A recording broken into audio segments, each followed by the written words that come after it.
Cada día, en todo el país, alrededor de 26 millones de alumnos de educación básica. Casi 8 millones de estudiantes de educación media y superior.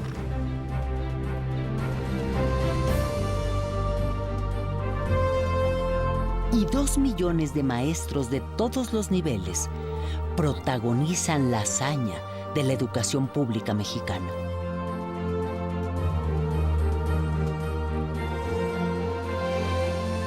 Hazaña que se repite año tras año desde 1921.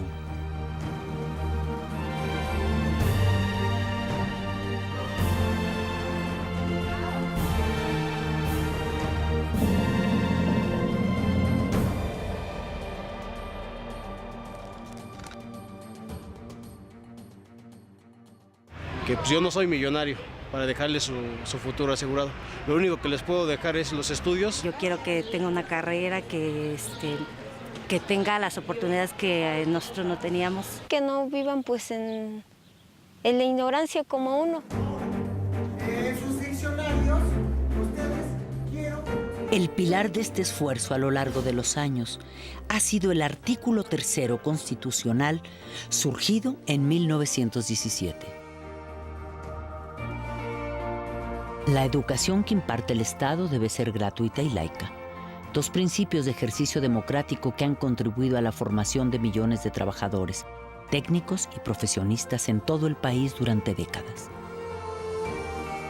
Tener el servicio educativo, que los chicos asistan a la escuela, que permanezcan en ella y que concluyan sus estudios cuando debe ser, pues se dice muy fácil, pero conseguirlo es muy complicado, ¿no?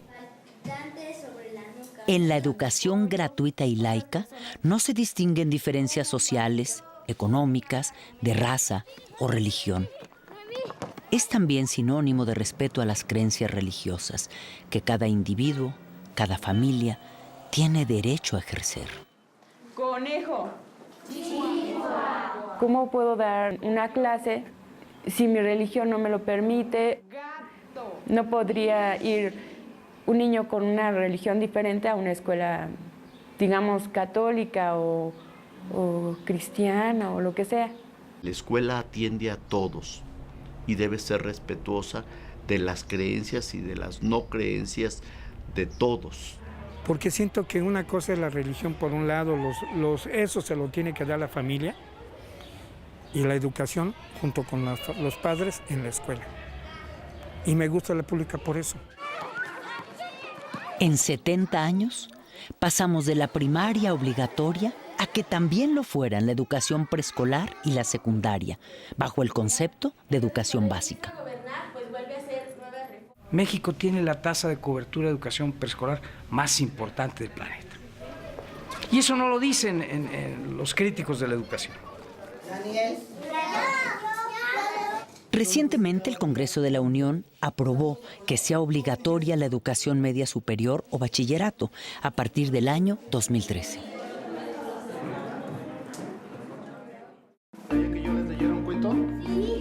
Otro esfuerzo complementario lo ha sido el libro de texto gratuito. Sus primeros ejemplares para la primaria empezaron a repartirse en 1960.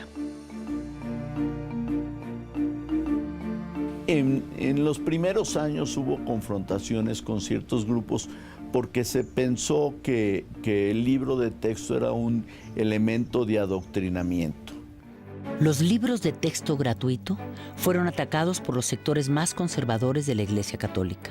Algunos empresarios de las industrias del papel y editoriales, los grupos más extremos del Partido Acción Nacional y organizaciones de padres de familia vinculadas al clero con el pretexto de que eran doctrinarios e incluso comunistas. El presidente Adolfo López Mateos los defendió con las tesis de la igualdad democrática y la unidad nacional. Para constituirnos como mexicanos, debíamos compartir una historia, un territorio, una cultura. En esa defensa, contó con el apoyo del Sindicato Nacional de Trabajadores de la Educación, que había sido fundado 20 años antes, en 1943. cuando se le pregunta respecto a si solo van a ser para escuelas públicas o también para escuelas particulares, dice: todos son niños, todos son mexicanos. El libro de texto gratuito ha sido hasta la fecha un gran esfuerzo del Estado mexicano para enseñar a todos los niños y reducir los gastos familiares en la educación. El costo del paquete por niño anda alrededor de 70 pesos. Si esto fuera privado, ese paquete costaría entre 600 y 1,200 pesos. Entonces, hay un ahorro global muy importante.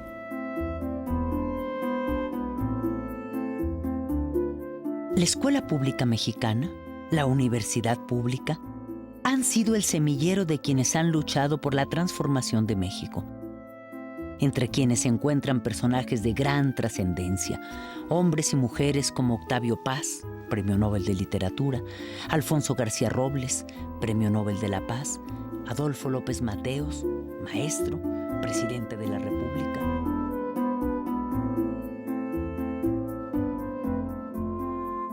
Para mí la escuela es muy importante en mi vida, porque creo que sin ella no seríamos nada, sinceramente.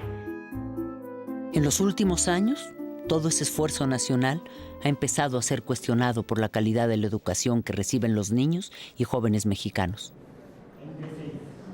Efectivamente, el gobierno se había ocupado de la cobertura, dejando a un lado la calidad. Al inicio del siglo XX, el 90% de los mexicanos eran analfabetas. Al término del siglo XX, alcanzamos prácticamente la cobertura universal en educación primaria y estamos muy próximos a alcanzarla en la educación secundaria. El tema de la calidad pareció hacer crisis en el año 2000, cuando se dieron a conocer los resultados de la evaluación del programa PISA, realizado por la Organización para la Cooperación y el Desarrollo Económico. Una muestra de 183 escuelas arrojó resultados preocupantes. Sin embargo, en el examen PISA 2009, realizado a alumnos de 15 años, de acuerdo a los resultados y respecto a los países latinoamericanos, en lectura, México se encuentra en el mismo nivel que Uruguay, por arriba de Argentina, Brasil, Colombia, Panamá y Perú, así como del promedio de América Latina. Sin embargo, su media es inferior a la de Chile. En ciencias, México tiene un desempeño superior al promedio de América Latina. En matemáticas, México se ubica solo por debajo de Uruguay, al mismo nivel que Chile, y supera el promedio de América Latina. Sí, también es cierto que estamos muy lejos de los de arriba, Shanghái, China, Hong Kong y Corea del Sur. En los últimos años se ha impulsado mucho la política de evaluación. O sea, en el sentido de identificar dónde tenemos los problemas, aunque en realidad todavía nos cuesta mucho trabajo aceptar muchas cosas, ¿no? Entonces damos resultados de PISA, por ejemplo, ¿no? Y si México está en tal o cual posición, de manera muy simplista respecto a otros países de la OCDE, y no nos metemos a analizar nuestros resultados a fondo. La educación mexicana, en términos puramente técnicos, está ligeramente por debajo de lo que es esperable en función de la mezcla social del país. Un país inequitativo, de las dimensiones de la inequidad de México, ¿qué querían que obtuviéramos en PISA? No evalúes solamente el resultado de enlace, evalúa también el tipo de relaciones, el tipo de procesos, todo lo que se vive en una escuela, para poder que tengas una evaluación integral.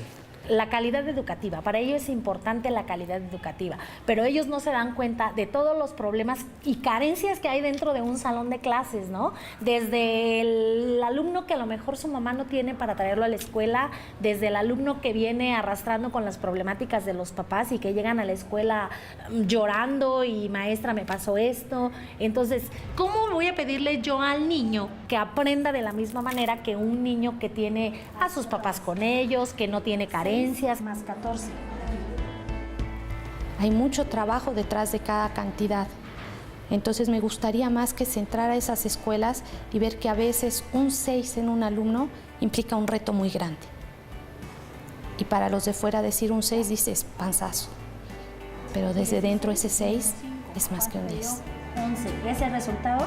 Entonces vámonos con la otra. ¿Qué operación tienes que hacer? ¿Qué operación tienes que hacer? ¿Una qué? Resta. 18. Otra más. 6 más 14. Aquí.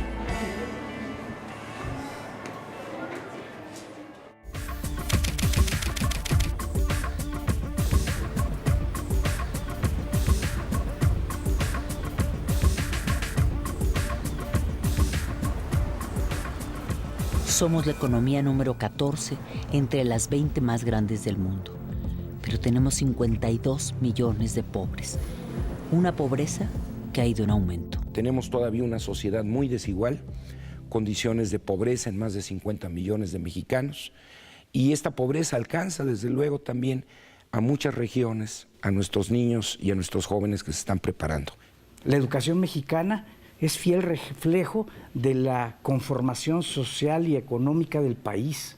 Es un fenómeno estructural, no es un fenómeno aislado. O sea, la desigualdad social ya existe y la educación o el sistema educativo no ha tenido la capacidad, ya no digo de revertirla, que eso sería lo deseable, de frenarla.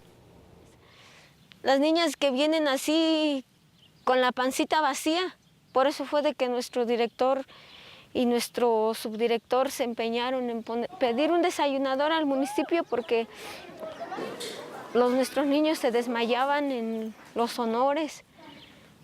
Se dormían en las bancas y el maestro nos decía, es que hay muchos niños que no comen porque unos vienen de lejos. Según el promedio nacional, los mexicanos tenemos un ingreso de 11,400 pesos al mes.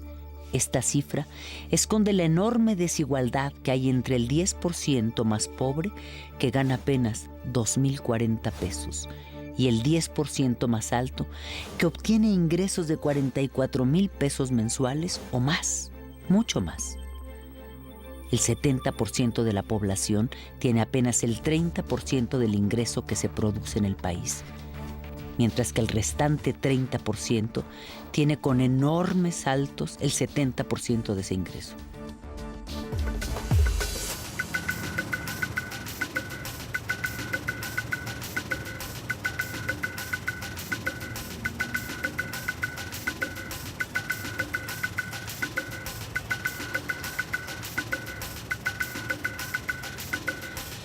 De acuerdo al Instituto Nacional de Estadística y Geografía, el INEGI, de nuestra población económicamente activa, un 29%, 14 millones de personas, trabaja en la economía informal.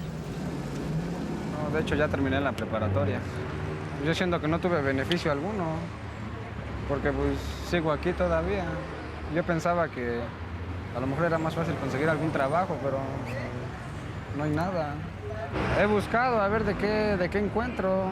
Por ejemplo, he sido chalán de albañil, he trabajado en tortillerías, imprentas, y no, es poco el trabajo. Sí. Ni para estudiar, porque como le digo, pues no contaba con el dinero que necesitaba. Poco más de 45% de la población de 15 a 19 años de edad no estudia. La segunda cifra más alta entre países de la OCDE. Para estudiar pues tiene uno que tener los recursos, ¿no? Y las posibilidades, cosa de que muchos no tenemos. Dejé de estudiar porque pues necesitaba trabajar también, ¿no? Pues porque no, yo estaba estudiando pero pues ya no y pues es muy difícil, ¿no? Yo terminé la secundaria y esperé un año para entrar a la prepa y en ese año estaba buscando trabajo como técnico en contabilidad y bien poquito acá. Y como le digo, no, nada de prestaciones, nada de eso, nada. ¿No? Mucha gente que cree que prefiere decir, no, pues mejor me voy a la calle a vender dulces, ¿no? O a limpiar parabrisas, porque pues ¿de qué me va a servir estudiar si después no voy a encontrar trabajo? Sabemos que hay programas compensatorios, pero estos no llegan a toda la población que los necesita y sus montos no resuelven el problema. La deserción empieza con las carencias en el hogar.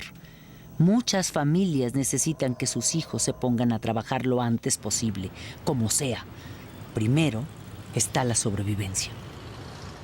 Por ejemplo, ahorita que es el tiempo de siembras, pues le van a ayudar a los papás a tapar el maíz o a tirar abono. Mis padres me dicen que le eche muchas ganas, que puedo salir adelante.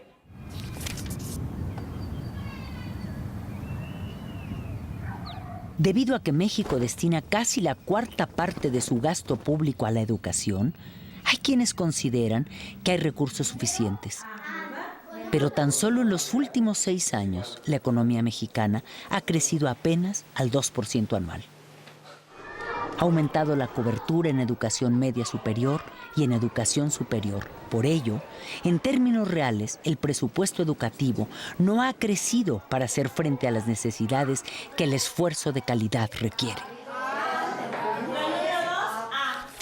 La Organización para la Cooperación y el Desarrollo Económico parece no coincidir con que haya recursos suficientes para la educación. De acuerdo con su reporte educativo 2010, México invierte 5.7% de su Producto Interno Bruto en educación, más que Brasil, con 5.2%, pero menos que Chile, con 6.4%.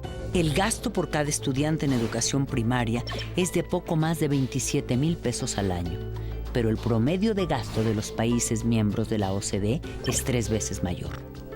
Por cada alumno en secundaria, México gasta al año 29,000 pesos, mientras el promedio de los demás países de la OCDE es 3 veces mayor. A los estudiantes de educación superior se destinan casi 90,000 pesos por alumno al año, pero el promedio de la OCDE es casi el doble que el de México. México invertía por la capacitación de cada maestro $800 al año por maestro. Mientras nos avientan el examen de enlace y luego nos miden con los países de la OCDE y resulta que la OCDE está invirtiendo $9,000 al año por capacitar al maestro. De ese tamaño la diferencia. Un problema adicional es la falta de cobertura en los diversos niveles educativos, excepto la primaria. En la educación preescolar se tiene una cobertura inferior al 70% de la demanda. La cobertura en educación secundaria alcanza el 90%. La educación media superior o bachillerato atiende el 62% de la demanda y la educación superior apenas el 32%.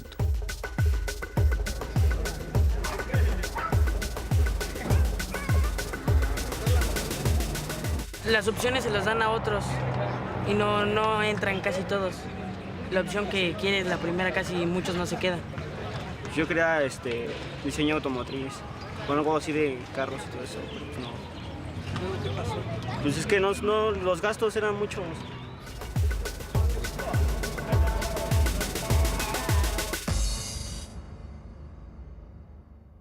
Para poner en perspectiva los recursos que invierte el Estado en educación, es necesario recordar que el rescate bancario emprendido en 1995 equivale actualmente al 13% del Producto Interno Bruto.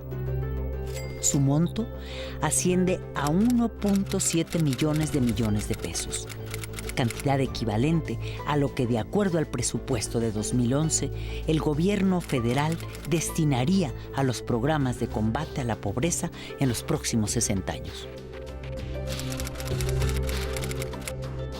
Y una de las cosas que el Instituto Nacional para la Evaluación de la Educación ha ido mostrando cada vez con mayor contundencia, con datos duros, es que hay una tendencia a ofrecer servicios educativos más débiles, más frágiles a las poblaciones que están en condiciones sociales y económicas también más débiles, más frágiles.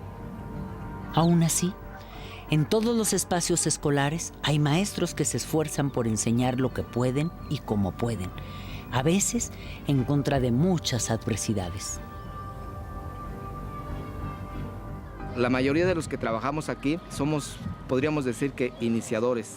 Llegamos cuando esta escuela prácticamente eran salones de lámina, y pues gracias a la labor que han hecho los compañeros maestros en base a su trabajo, gracias a que nosotros hemos estado tocando puertas para solicitar el apoyo, sobre todo en la infraestructura, para la construcción. Ahorita vemos una escuela, pues a mi parecer muy bonita, porque ya contamos con salones, con la dirección, con el aula de medios, pero que en un tiempo no existía nada de eso. Yo tengo 2 años aquí ya en esta escuela, y en esos 2 años lo que hemos hecho es construir el drenaje, porque ni siquiera existía un drenaje aquí en la institución educativa. Construimos el drenaje y, le repito, la iniciación de nuestra barda perimetral, donde ahorita llevamos aproximadamente 90 metros lineales.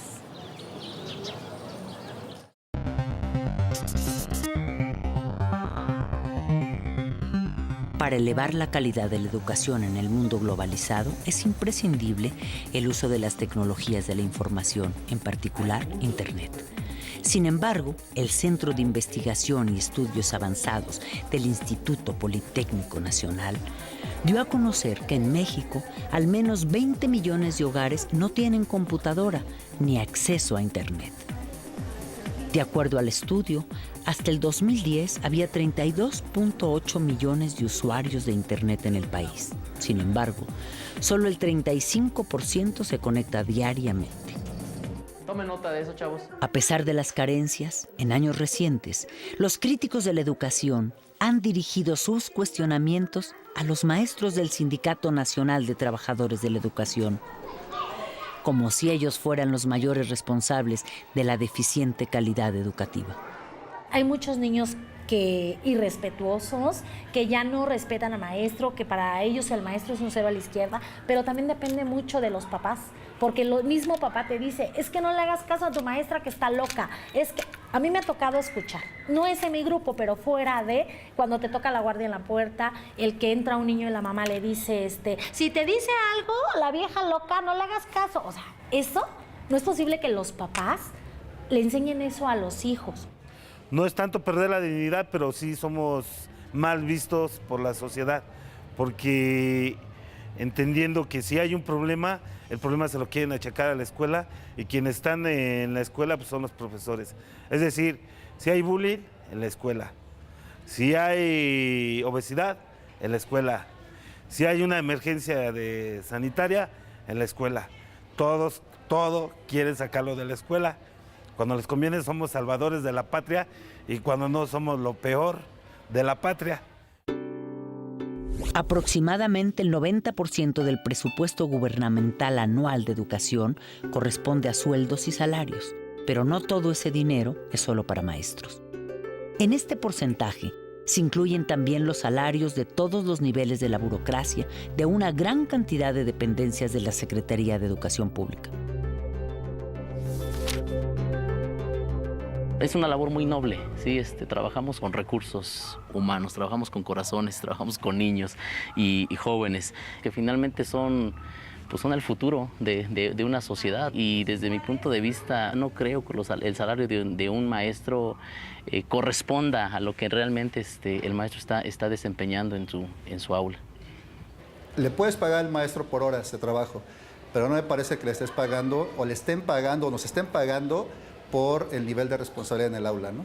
El ingreso de un docente, ahorita en jornada ampliada, porque esta escuela es jornada ampliada, es otra modalidad, 5,100 a la quincena más o menos. Que la proporción mayor se va a nómina, y eso ha sido producto de un proceso de resarcimiento salarial del gremio magisterial, lo cual es muy importante, ¿verdad? O sea, yo creo que si queremos tener buenos maestros, tenemos que tener que estén bien pagados los profesores, pero no basta eso. Ahora bien, hay que recordar que todavía en 1989 los maestros ganaban entre 1 y 1,5 salarios mínimos en promedio al mes. Recordamos aquí unas palabras del reconocido e innovador pensador de la educación, Paulo Freire. La lucha de los profesores en defensa de sus derechos y de su dignidad debe ser entendida como un momento importante de su práctica docente. El combate en favor de la dignidad de la práctica docente es tan parte de ella misma como el respeto respeto que el profesor debe tener a la identidad del educado, a su persona, a su derecho de ser.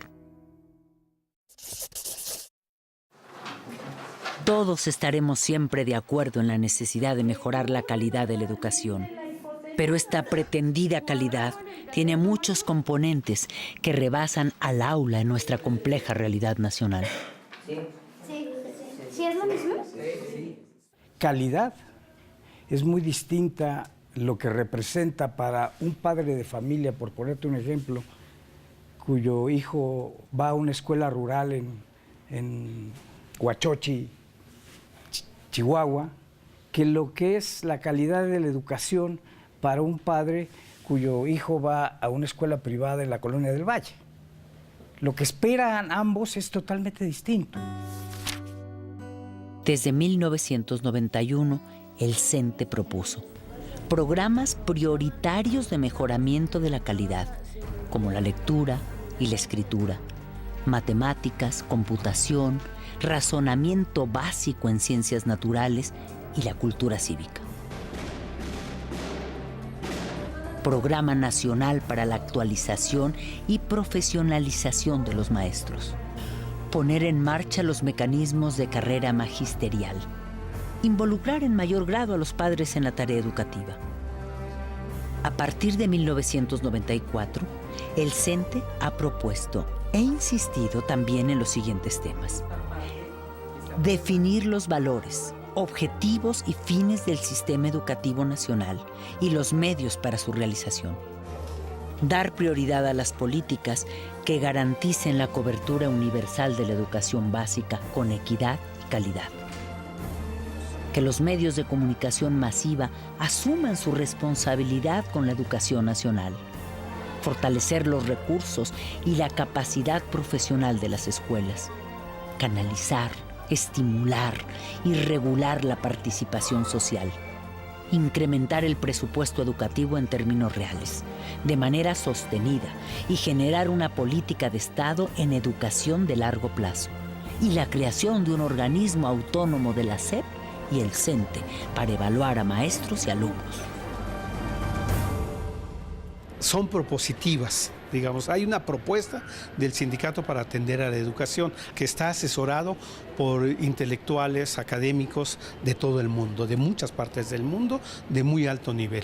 Y que en realidad el sindicato tiene ciertas propuestas que con mucho rebasan los planteamientos del propio Estado, ¿no? Bueno, muchos temas han sido iniciativas del propio sindicato, no han surgido de las autoridades.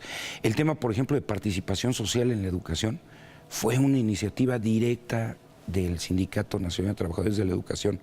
Hoy en día en la agenda nacional el tema de la evaluación universal de maestros, bueno, pues ha sido una iniciativa que ha venido impulsando de tiempo atrás el propio sindicato.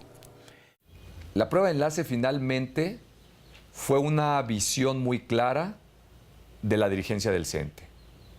El examen a docentes para adquirir una plaza finalmente fue una visión muy clara y una postura que fijó con mucha claridad el magisterio a nivel nacional, en este caso la dirigencia del CENTE.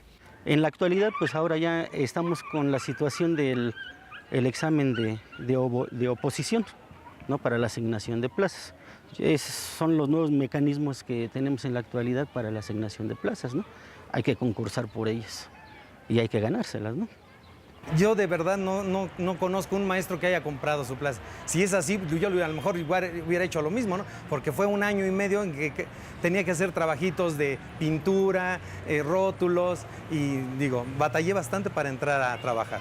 La evaluación es un factor que podría decirse que culmina y al mismo tiempo da inicio a nuestro quehacer cotidiano. Estamos acostumbrados a ser evaluados. Yo creo que el maestro no se niega a ser evaluado, ¿eh? No nos negamos. Está bien, nos actualizamos. Aquí lo importante en la cuestión de la evaluación es, primero, que sea como claro. Debe quedarle muy claro al profesor cuál es el motivo de esa evaluación. Porque viene como en la clínica del rumor, ¿no? Donde te van a correr, te van a quitar la plaza, te van a... muchas cosas. Entonces sí me parece que no nos debemos ser evaluados, sí la parte de la información primero. Debe quedar claro en qué consiste la evaluación, para qué se te va a evaluar y cómo se te va a evaluar. Y digo yo, bueno, si va a ser para mi bien, pues adelante, ¿no? Yo para ver en qué tengo yo que mejorar, o en qué estoy bien y qué es lo que me hace falta. Yo creo que después de la evaluación que estamos en este momento instalando para nuestros maestros, tendrá que venir la evaluación también de las autoridades, incluyéndonos quienes encabezamos estas tareas a nivel estatal, porque todos debemos estar sujetos a ese balance y a esa rendición de cuentas ante la sociedad. Creo que los maestros tienen una cultura de evaluación tanto para ellos como para los alumnos. Faltaría el sistema educativo, sus funcionarios, porque puede no haber secretario de educación, inclusive, y el sistema educativo avanza. Y eso es basado al esfuerzo y el profesionalismo que tienen los maestros de México.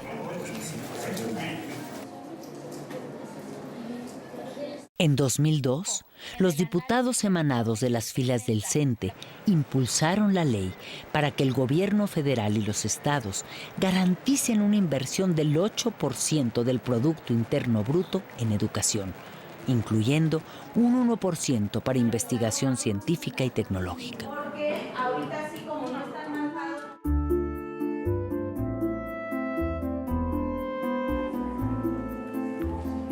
También iniciativa del CENTE ha sido el programa Escuela Siempre Abierta, iniciado en 2008.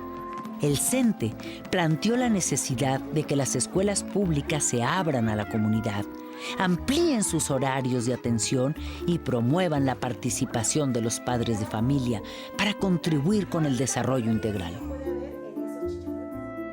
Escuelas de tiempo completo es una propuesta para que los niños puedan aprender en ese tiempo extra de que no son clases regulares, puedan tener otras habilidades, puedan adquirir mayores habilidades acerca de la lectura, la pintura, la música, esas habilidades que muchas veces no nos da tiempo en clases de tiempo regular por la premura de cumplir con un programa establecido. La Escuela Primaria Centro Urbano Presidente Alemán es una escuela de jornada de tiempo completo, que su horario implica es de 8 a 4 de la tarde. Aquí los niños tienen la ingesta de alimentos después de la 1 de la tarde y tienen sus actividades del programa de escuelas de tiempo completo.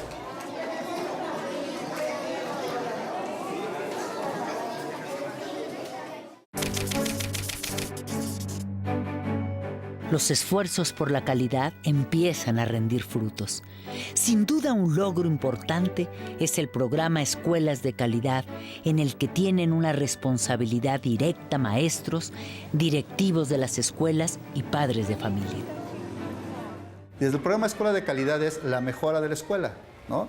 Partir de un diagnóstico, partir de necesidades específicas del aula, de la infraestructura, de la capacitación de los maestros, y a partir del diagnóstico elaborar un plan de trabajo que vaya favoreciendo o beneficiando para mejorar las necesidades, ¿no?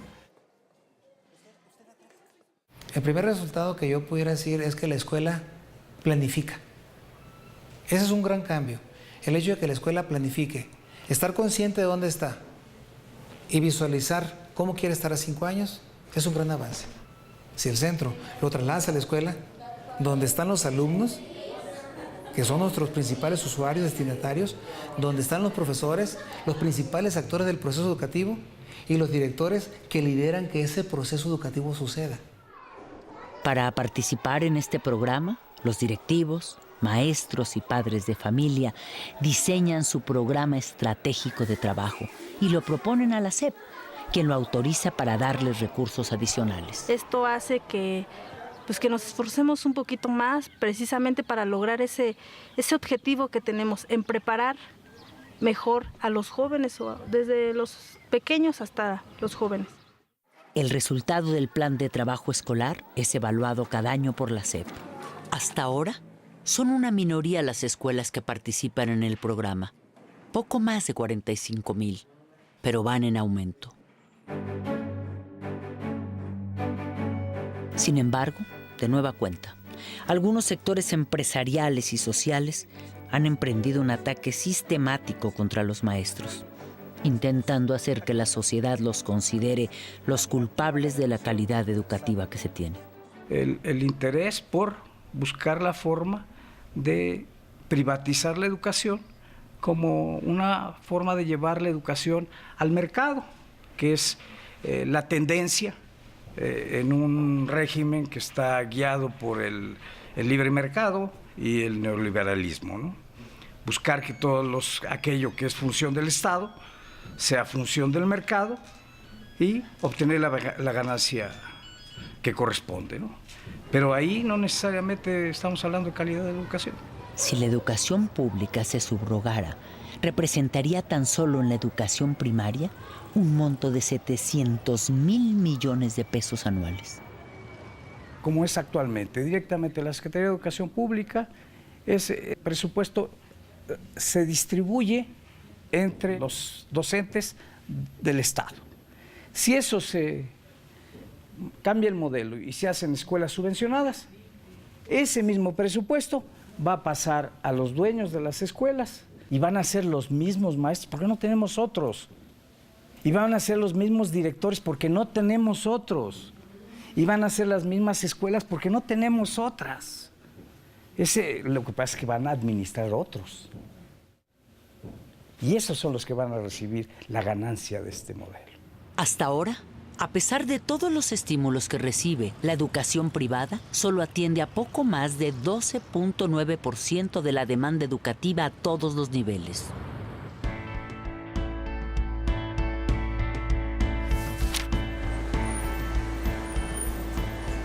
Al problema de la calidad de la educación contribuyen también la infraestructura, la cobertura, la estructura burocrática que la rodea, la pertinencia de los planes y programas de estudio, la formación de maestros desde las normales, también las relaciones sindicales, la calidad de la capacitación a los maestros, la distancia de la sociedad con la escuela, la poca participación de los padres de familia, la propia estructura educativa.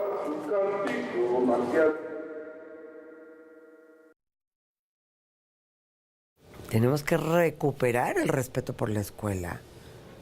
El sistema educativo no se cae porque hay decenas de miles de maestros que hacen bien lo que tienen que hacer con lo que tienen. Ojo.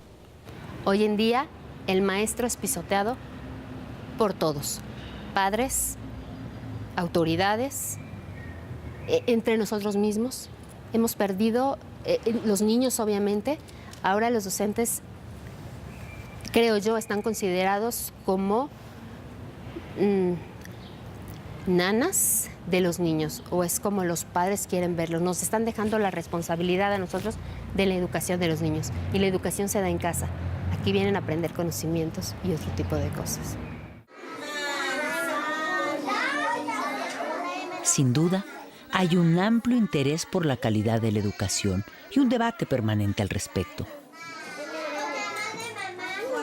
¿Cómo ponernos de acuerdo en los cambios estructurales que se requieren? ¿Cómo lograr una reforma educativa de gran calado?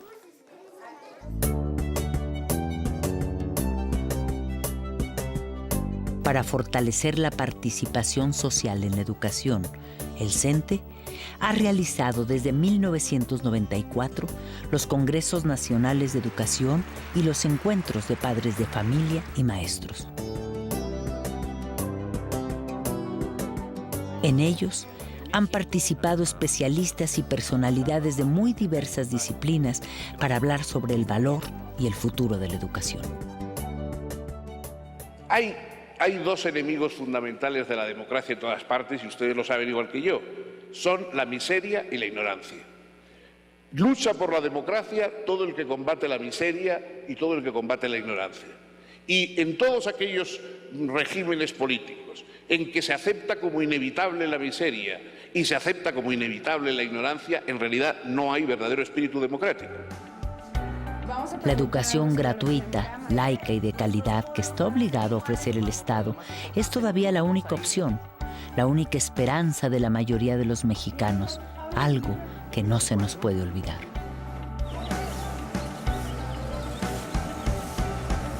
De ahí que la profunda transformación que la educación reclama dependa de que todos estos actores cobren conciencia de que con su participación creativa y constructiva estén dispuestos a encontrar las coincidencias para lograr objetivos compartidos. hasta que alcancemos en educación una verdadera política de Estado de largo plazo. Y el mejor logro está por llegar. Porque todavía sucede en este país, esperan al maestro con ansia en algunas comunidades, de aprender un poquito de algo que ellos tienen derecho, que es el conocimiento universal.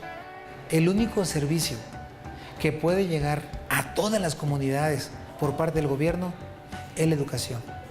Entonces nuestro compromiso es precisamente darlo de buena calidad, porque precisamente a partir de la educación podemos aumentar la competitividad, primero del alumno, la competitividad de la comunidad, la competitividad del municipio, la competitividad del Estado y por supuesto que la competitividad del país.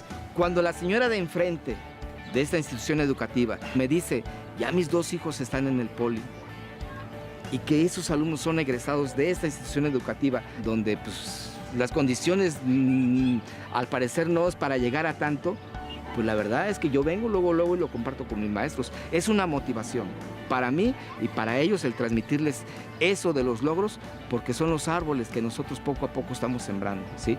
Para mí un niño que reprueba, que va mal, es un fracaso para mí, no para el niño, sino para mí, porque no tuve los elementos necesarios para que pudiera aprobarlo, ¿no? Cuando los niños salen bien, es un gusto. Y eso creo que no lo puedo yo cambiar con nada.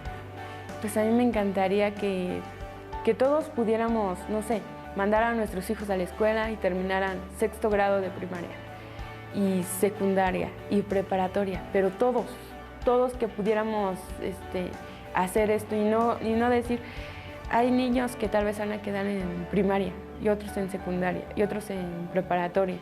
Si todos pudiéramos alcanzar una educación, no sé, llegar a tener una licenciatura o no sé, tal vez no todos podríamos ocupar puestos en la sociedad, pero me imagino que tendríamos una sociedad por lo menos más limpia y mejor. Daría las gracias a mi profesor Luis de primero de primaria y a mi profesor de física, porque gracias a ellos aprendí no solo cosas de la escuela, sino también experiencias de vida nuevas. Y más allá de ser solamente el maestro que estaba parado frente a ti, era un amigo, era una persona, era muy humano.